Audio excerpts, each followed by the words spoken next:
Hello and welcome to my review of the Warhammer 40,000 Conquest issue 47. We're getting there. We've just got 33 left to go until we're at number 80. I think I'm getting through them in quite a good speed. I'm gonna try and aim to release a whole week or two of them just to get back up to date. The models themselves are taking a bit of a battering in terms of I'm just ignoring the mold lines, so please forgive some of the models if you can see the mold lines. I'm not taking as long as I normally would on them. That's to get these reviews out to you as quick as possible. So issue 47 comes with this Space Marine land speeder. It is an old model, very old. It's been around for over 20 years. It changed slightly at one point where you could only just get a land speeder, and then they brought out the Tornado, and all the Tornado was the land speeder kit, but with a metal either heavy flamer or assault cannon, and that just super glued onto the underside. And I do have one of those models, and I'll show you that in a moment. It's not painted very well though, so just bear with me. Okay, so this land speeder will cost you £20 individually, so that's a great saving there of £12.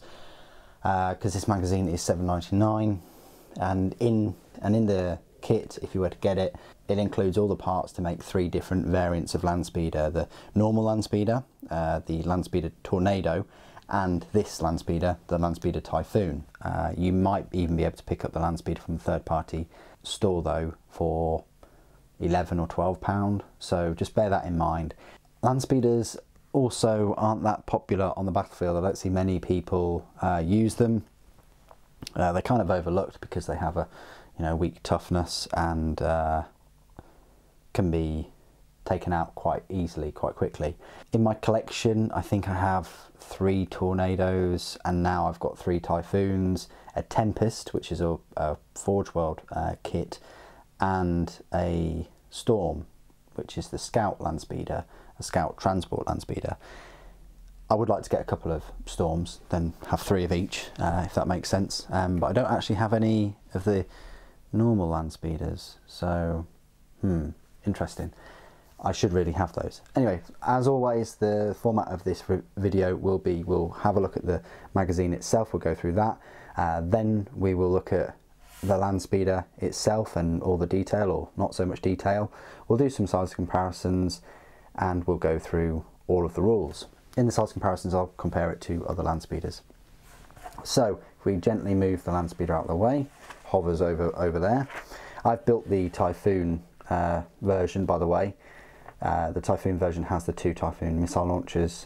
You can build a normal land speeder, or you can build the Tornado, which has the assault cannon or heavy flamer, as I mentioned. So it's great that this magazine focuses on the model that you get with it, which is the land speeder. It goes through the war gear, so you've got an assault cannon there. It says heavy bolter, you can't really see it. It's an odd angle of that land speeder, but it just says Typhoon missile launcher. It points to there, but then it shows that you can have that open.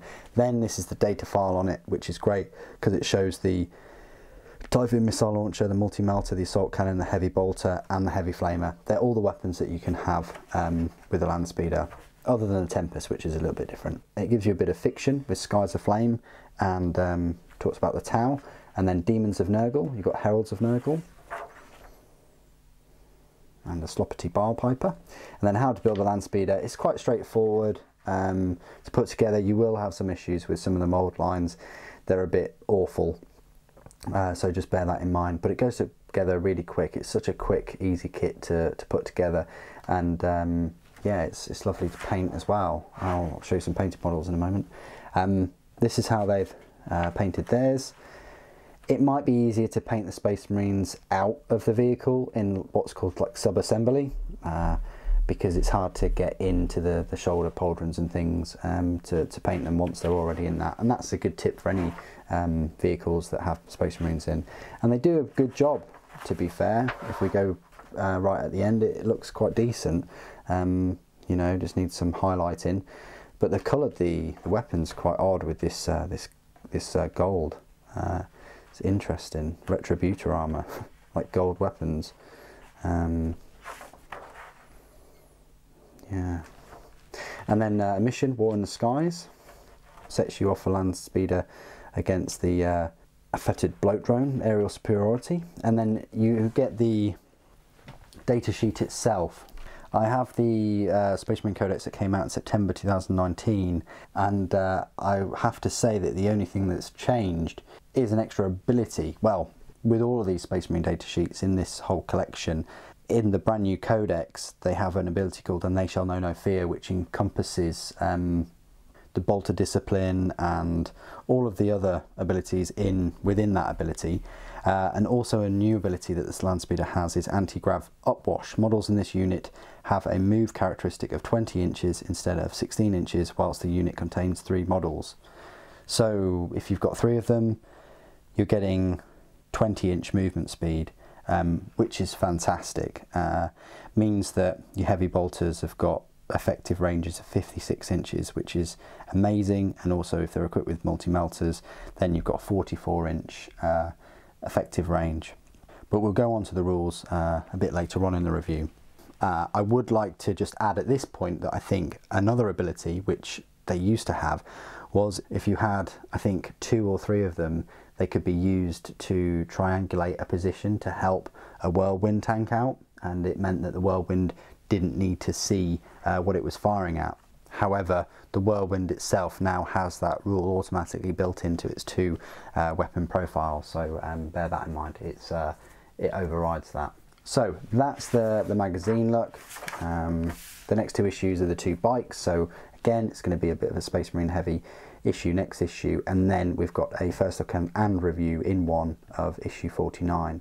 And I think actually on my schedule I've got all of those 3 videos in 1 week, so yeah, stay tuned to the channel for those. Let's have a look at this land speeder in all its glory then. It's on this flying stand, which is, yeah, it is what it is. This is the land speeder. You can see I've left loads of mould lines and things all around. I'm not really that fussed at the moment. I've also bodged up the glue bit there. Even though I did use a clamp and squish it together, I'm going to have to do something there. Yeah, it's hit or miss with these older kits whether they go together. The tolerances are much bigger in these kits compared to the newer ones. New ones have much smaller tolerances, but still an iconic piece of kit. I've always liked the fact that Space Marines have the power armor to protect them, but they also have this big old metal plate here to protect them even further, and the gunner doesn't have any protection other than the power armor itself. Quite a small little vehicle. I used to think that they weren't too small, but now compared to lots of other things, I think they are. You know, you've got the Typhoon missile launchers there, got the little array there and the gravitic plates, and then you've got either the heavy bolter, which, yeah, my ones, I mean, once you painted it and things, it does actually clip on there better. I don't know what, I think it's just the paint, there's more paint for it to grip onto. You can bend those little clips a little bit, just see if I can do it on camera. Probably won't work, but yeah, I mean, I suppose you could bend them a little bit and give it more of a grip. You can, obviously, here are the spare parts, by the way.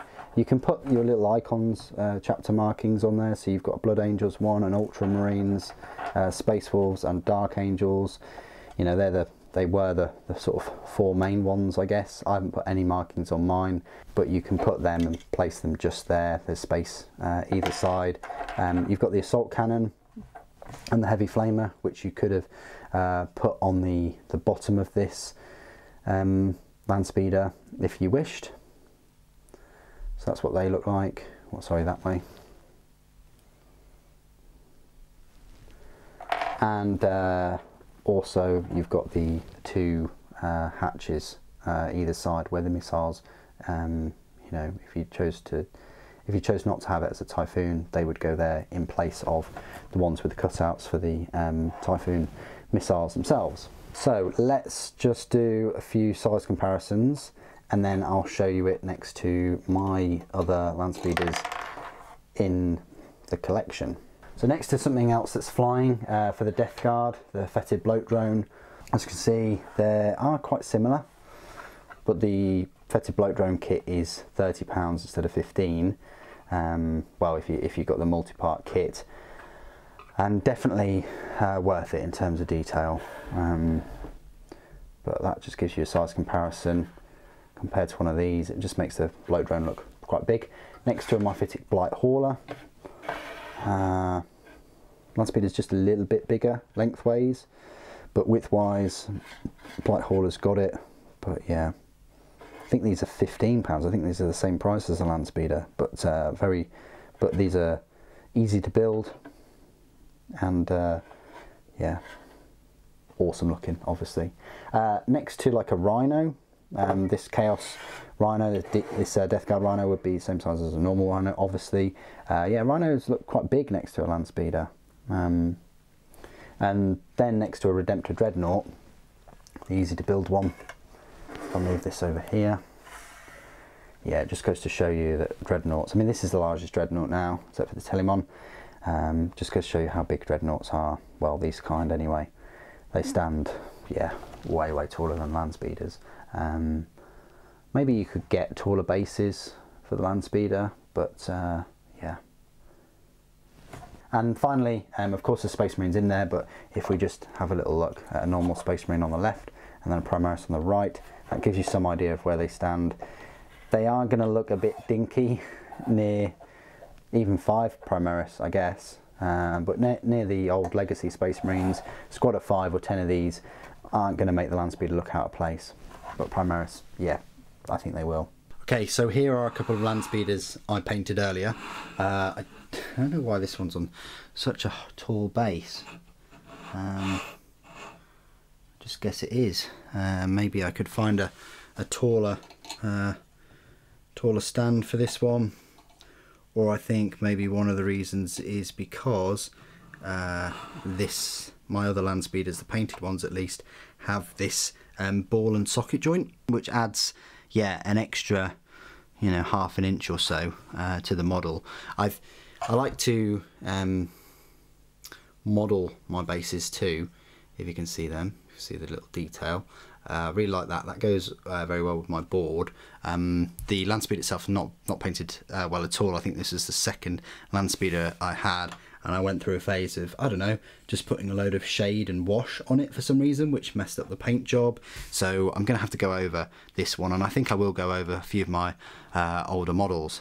This one survived a little bit better. I don't know why, but I put some shade on some of the metallic areas. I might go over that, and yeah, it just needs a bit more of a TLC. And this is when I put loads and loads of highlight markings as well on the Landspeeder, a bit like the Whirlwind, but now I know not to put that much, or to put them thinner than that. But anyway, it's a learning process, isn't it? So this is the Tempest, so this is a Forge World version. I think you still can get this, but it's great because it's got this armoured canopy and hides a Space Marine in without his shoulder pauldrons, which I always found was a bit odd, but yeah, I guess you don't need shoulder pauldrons if you jump in here.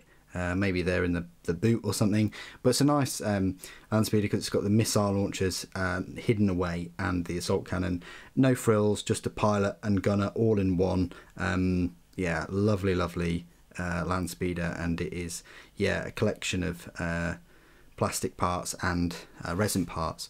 So they're just you know, a couple of examples of other Landspeeders I've got. I don't have the Storm anywhere, which is the Scout Landspeeder, which you find in the transport section, but still, there you go, just a couple of examples of other types that are about in the wild. Okay, so this is my part of the review where I will go through all of the rules for the Landspeeder, and I'll go through the weapon options too. So the Landspeeder is a fast attack choice for the Space Marine Army. It hasn't had any kind of Primaris upgrade yet or anything like that. It might do. We might get Primaris bikes, who knows. But it's a power points cost of a 6 and a points cost of 70, making it very cheap. I think they used to be a little bit cheaper than that, actually. Its movement speed is 16 inches, weapon skill is 3+, ballistic skill 3+, strength 4, toughness 5, 6 wounds, 2 attacks, leadership 7, and a save of 3+. So that's an alright stat line there. I always found it a bit odd that it's the same speed as like bikes, well, scout bikes at least. Normal Space Marine bikers are 14 inches, and a Stormhawk Interceptor, for instance, is you know, between 20 and 60 inches. Storm Ravens are between 20 and 45, and Storm Talons are between 20 and 50. So not the fastest vehicle in the book, in your force. 16 inches is only 2 inches faster than a bike. It either goes to show how fast bikes are over terrain, or it goes to show how slow these turbojet anti-grav hunter killer vehicles are. I think it's the latter, to be fair. So the unit contains 1 land speeder. It can include up to 2 additional land speeders for a power rating of +6 per model. Each model is equipped with a heavy bolter, so you can have 3 in one unit, which is quite nice. They include a heavy bolter which works as normal. It's a range 36 inch, heavy 3, strength 5, AP -1 and damage 1 weapon. It's a staple of the Space Marine army. Instead of that heavy bolter, you can have the multi-melter, which is like the anti-tank weapon for it, which is a 24 inch range weapon, heavy 1, strength 8, AP -4, damage D6, and if the target is within half the range of the weapon, you roll 2 dice when inflicting the damage with it and discard the lowest result. Pretty good against high toughness enemies or vehicles. Now if you choose, now it says, now the war gear options I've just mentioned, you can replace the heavy bolter with a multi-belter, but you can also take one of the following weapons: an assault cannon, heavy flamer, or Typhoon missile launchers. You can take one of those weapons. So if you have the assault cannon or heavy flamer, it turns it into a tornado. If you have the Typhoon missile launcher, it turns it into a Typhoon. So the assault cannon, it's a range 24 inch, heavy 6, strength 6, AP -1 and damage 1. I really think that the AP should be -2, or the damage should be 2. So yeah, the only thing you're getting over the heavy bolter is just double the shots and 1 extra strength, but a whole 12 inch loss of range. I don't think that that's worth it. I think there should be a better AP or a better damage. You've lost out on the rending as well that it used to have. The heavy flamer, instead of the assault cannon, is a 8 inch range, heavy D6, strength 5, AP -1, damage 1, and it automatically hits its target. So that's good, but again, with flamer weapons, there is a chance that you could only get 1 with that heavy flamer. Now the Typhoon missile launcher is where I've invested in this model, and you've got 2 choices of missile. You've got the frag missile, which is a 48 inch range, heavy 2d6, strength 4, AP 0 and damage 1, so that's good against hordes. You can have up to 12 shots there. Or the crack missile, which is actually 2 shots at 48 inch range, strength 8, AP -2 and damage D6. So yes, the armor penetration isn't that good, but it does have 2 shots and they are damage of D6. And that's the same as the normal missiles in a missile launcher. So abilities: and they shall know no fear. And this anti-grav upwash, which I've mentioned earlier in the video, where models in this unit have a move characteristic of 20 inches instead of 16 inches, whilst the unit contains 3 models. But you've got to have 3 models in there. The toughness is quite good at 5, and the save is alright at 3+, and they do have 6 wounds, so having 3 of them in a squad is much more survivable now. There's much more chance of this happening than what they used to have, which was just an armor value of 10. So a lucky bolt gun, if that glanced at a 6, and then you got another 6, so you've got 2 6s in a row just from a bolt gun, you could take it down. Now that bolt gun has to get past the toughness of 5, the save, and then you've got 6 wounds there as well. So there's much more of a chance of survivability with these land speeders. And finally, the last ability, if you'd call it an ability, is Explodes. If a model in this unit is reduced to 0 wounds, roll a d6 before removing it from the battlefield. On a 6, it explodes, and each unit within 3 inches suffers a mortal wound. Keywords: Imperium, Adeptus Astartes, Vehicle, Fly, and Land Speeders.